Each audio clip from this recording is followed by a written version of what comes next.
चलिए डिस्कस करते हैं आज के 10 एमसीक्यूज जो कि यूपीएससी और करंट अफेयर्स एग्जाम्स के लिए काफी इंपॉर्टेंट हैं। नमस्कार, मैं हूं Abhay Singh, current affairs for exam से। निम्नलिखित में से कौन सा देश भारत के साथ संयुक्त रूप से अभ्यास साइक्लोन आयोजित करता है? आपके ऑप्शन है फ्रेंड, संयुक्त अरब अमीरात अर्थात यूएई, मिस्र, फ्रांस या ओमान।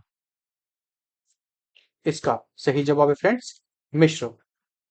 फ्रेंड्स, मिस्र और भारत मिलकर एक्सरसाइज साइक्लोन आयोजित करते हैं। अब इसके बारे में जानते हैं। यह साइक्लोन जो एक्सरसाइज है, यह एनुअल एक्सरसाइज है, मतलब यह हर साल कंडक्ट की जाती है। और एक साल यह भारत में कंडक्ट की जाती है और दूसरे साल यह इजिप्ट में कंडक्ट की जाती है। इस साल यह एक्सरसाइज 9 अप्रैल से 17 अप्रैल तक आयोजित की जा रही है। और यह एक्सरसाइज इस साल इजिप्ट में की जा रही है। कहाँ पर?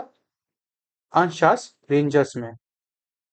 अच्छा, इसमें भारत का फायदा क्या है? तो यह जो एक्सरसाइज हो रही है, यह डेजर्ट टाइप के एरिया में हो रही है। और क्योंकि राजस्थान में भी भारत का एक बहुत बड़ा डेजर्ट एरिया है, तो इससे भारत को भी बहुत कुछ सीखने को मिलता है। फ्रेंड्स, इस एक्सरसाइज का एक टेक्निकल व्यू भी है।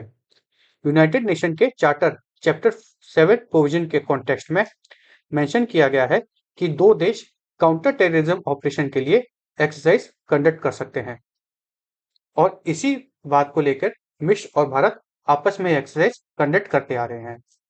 भारत और मिस्र ने फ्रेंड्स रिपब्लिक डे 2023 को अपना जो पार्टनरशिप है इसको स्ट्रेटेजिक पार्टनरशिप में कन्वर्ट किया था, जब इजिप्ट के प्रेसिडेंट अब्देल फतह अल सीसी भारत के चीफ गेस्ट बने थे रिपब्लिक डे 2023 में। आपको बता दें फ्रेंड्स, इजिप्ट का लोकेशन एक्सट्रीमली स्ट्रेटेजिक है क्योंकि यह सुएज कैनाल कंट्रोल करता है। साथ में यह मेडिटेरियन और वेस्ट एशिया का भी गेटवे है।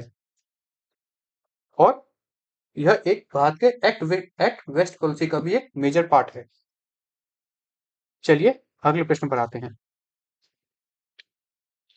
वर्ष 2026 में शामिल की गई आईएनएस दूनागिरी निम्नलिखित में से किस श्रेणी में आती है? आपके ऑप्शन हैं फ्रेंड, शिवालिक, तलवार, दिल्ली या नीलगिरी। फ्रेंड्स, यूपीएससी इसी प्रकार के क्वेश्चंस में आपको कंफ्यूज करते हैं। अक्सर यूपीएससी, एसएससी और जो भी स्टेट लेवल के पीसीएस एग्जाम्स होते हैं, क्योंकि यहाँ सारे जो ऑप्शंस हैं वह एक जैसे ही दिख रहे हैं। इसलिए जब भी आप भारत के डिफेंस के बारे में पढ़ें तो ये जरूर पढ़ें कि कोई भी जो सबमरीन, फ्रिगेट या डिस्ट्रॉयर है या कोई भी ऐसा शिप है वह किस क्लास की है। तो इसका सही जवाब है फ्रेंड्स, नीलगिरी।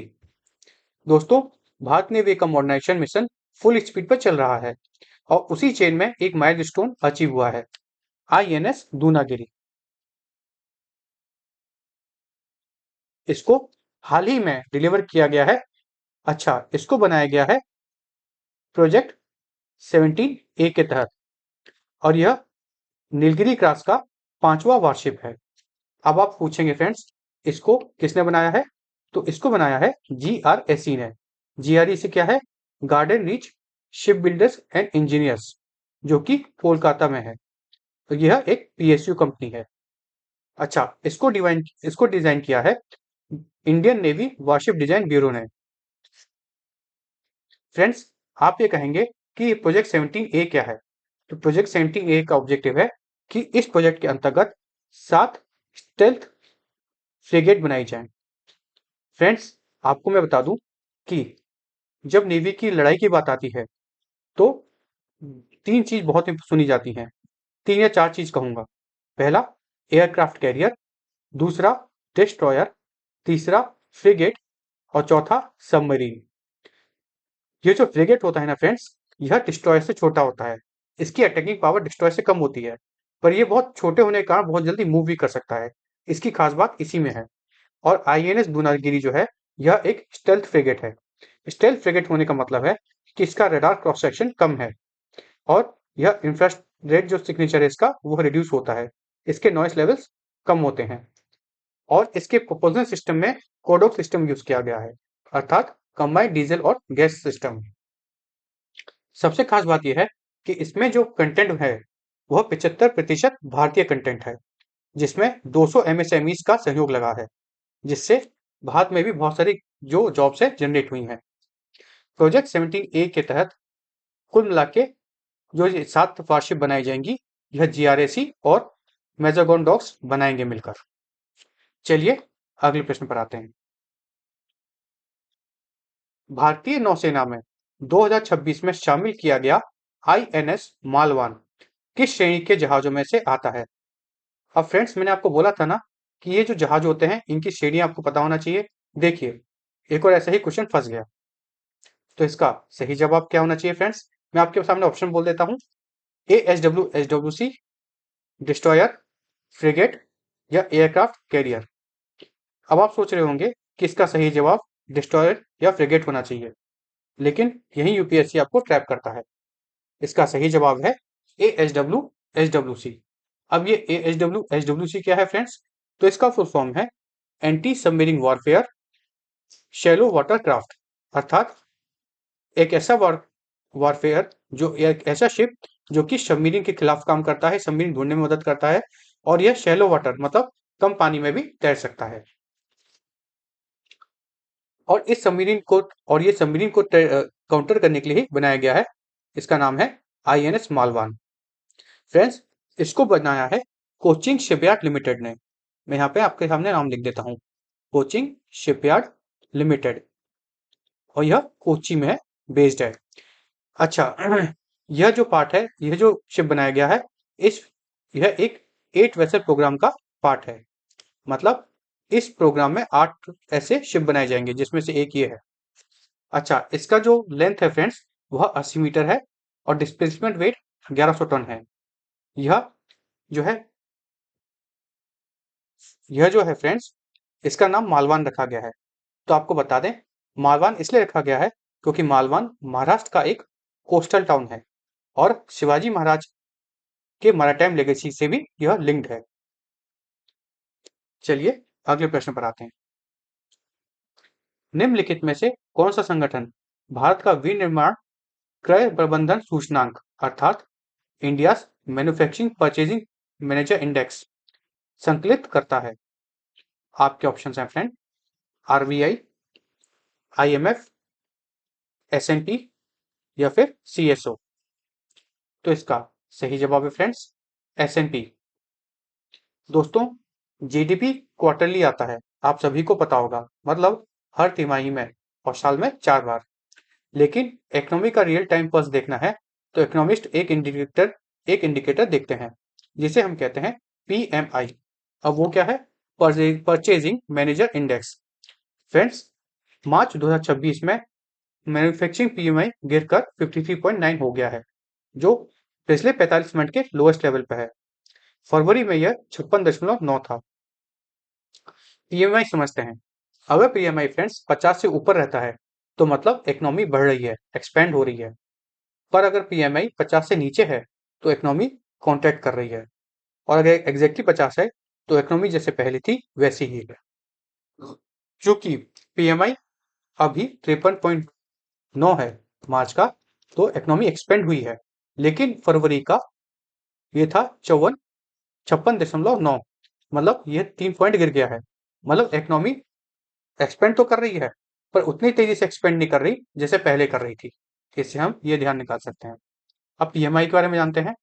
फ्रेंड्स, यह परचेजिंग मैनेजर इंडेक्स जो होता है, यह एक इकोनॉमिक इंडिकेटर होता है जो मैन्युफैक्चरिंग और सर्विस सेक्टर्स की हेल्थ बताता है। यह इंडेक्स मंथली सर्वे पर बेस्ड होता है, जहां मैनेजर से प्रोडक्शन, न्यू ऑर्डर्स और एम्प्लॉयमेंट के बारे में पूछा जाता है। यह बताता है बिजनेस कंडीशन अच्छी है या खराब ऑफिशियल डाटा से। इसमें 5 फैक्टर्स डिपेंड करते हैं। कौन कौन से? New order, production, employment, suppliers delivery और इन्वेंट्री।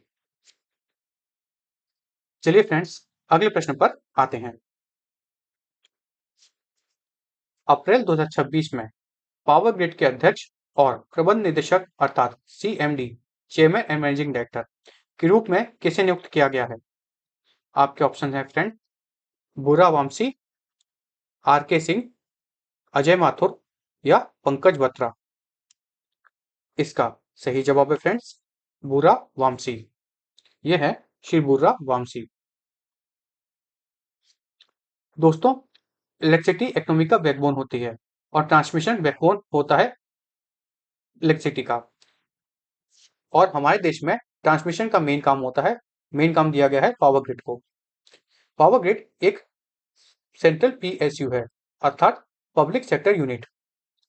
हाल ही में 1 अप्रैल 2026 को बुर्रा वामसी राम मोहन को अपॉइंट किया गया है पावर ग्रिड के CMD के रूप में, और यह अपॉइंटमेंट मिनिस्ट्री ऑफ पावर ने नोटिफाई की है।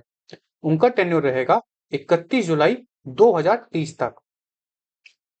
अच्छा, पावर ग्रिड क्या है? मैंने जैसे आपको बताया, एक स्टेट रन महारत्न PSU है। यह भारत की लार्जेस्ट पावर ट्रांसमिशन कंपनी है, जो कि मिनिस्ट्री ऑफ पावर के अंदर काम करती है। चलिए अगले प्रश्न पर आते हैं। 2026 में बृहन्मुंबई नगर निगम की पहली महिला आयुक्त कौन बनी है? आपके ऑप्शन हैं फ्रेंड, स्मिता सबरवाल, अश्विनी भिड़े, दुर्गा शक्ति या रेणु राज। इसका सही जवाब है फ्रेंड्स, अश्विनी भिड़े। 2026 में हाल ही में फ्रेंड्स एक हिस्टोरिक डेवलपमेंट देखने को मिली, जब अश्विनी भिड़े को BMC यानी बृहन्मुंबई म्युनिसिपल कॉर्पोरेशन का पहला वुमेन महिला कमिश्नर अपॉइंट किया गया है। यह BMC की पहली महिला कमिश्नर है, जो कि अपने आप में बहुत गर्व की बात है। फ्रेंड्स, BMC भारत का सबसे रिचेस्ट सिविक बॉडी माना जाता है। इसकी हिस्ट्री जो है वो 160 साल से भी ज्यादा पुरानी है। ब्रिटिश एरा में यह स्टैब्लिश हुई थी। चलिए अगले प्रश्न पर आते हैं। अप्रैल 2026 में सैन्य समर्पित संसदीय मतदान के बाद म्यांमार के राष्ट्रपति के रूप में किसे चुना गया है? आपके ऑप्शन हैं फ्रेंड, सुकई, विन मिंट, मिन हाल या थाओ शैंग। इसका सही जवाब है फ्रेंड्स, मिन हांग। दोस्तों, म्यांमार से एक पॉलिटिकल डेवलपमेंट सामने आई है, जब मिन ऑन्ग ह्यांग को प्रेसिडेंट इलेक्ट किया गया है म्यांमार का। उन्होंने 584 में से 429 वोट हासिल किए हैं। फ्रेंड्स, ये वही मिन हॉल है जिन्होंने फरवरी 2021 में मिलिट्री कू को लीड किया था, जिसमें सिविलियन गवर्नमेंट को हटाकर वह जो सिविलियन गवर्नमेंट थी आंग सांग सू की, उनको डिटेन कर लिया गया था और बाद में डेमोक्रेसी सस्पेंड की गई थी। अच्छा, क्योंकि म्यांमार के कॉन्स्टिट्यूशन के मुताबिक वहां के प्रेसिडेंट और मिलिट्री चीफ एक जैसे एक ही आदमी नहीं हो सकते, इसलिए अब उनकी जगह ली है जनरल ये विन ओ ने। आपको बता दें फ्रेंड्स, म्यांमार का पुराना नाम बर्मा था और इसकी कैपिटल राजधानी है नाइपीदौ। इसका जो कमर्शियल हब है वो है फ्रेंड्स यांगोंग, और म्यांमार आसियान का मेंबर है और भारत के साथ 1600 किलोमीटर की बॉर्डर शेयर करता है। चलिए अगले प्रश्न पर आते हैं। यह जो पॉइंट्स मैं आपको बताते जा रहा हूँ फ्रेंड्स, इनको नोट करते जाइएगा, आपके काम आएंगे।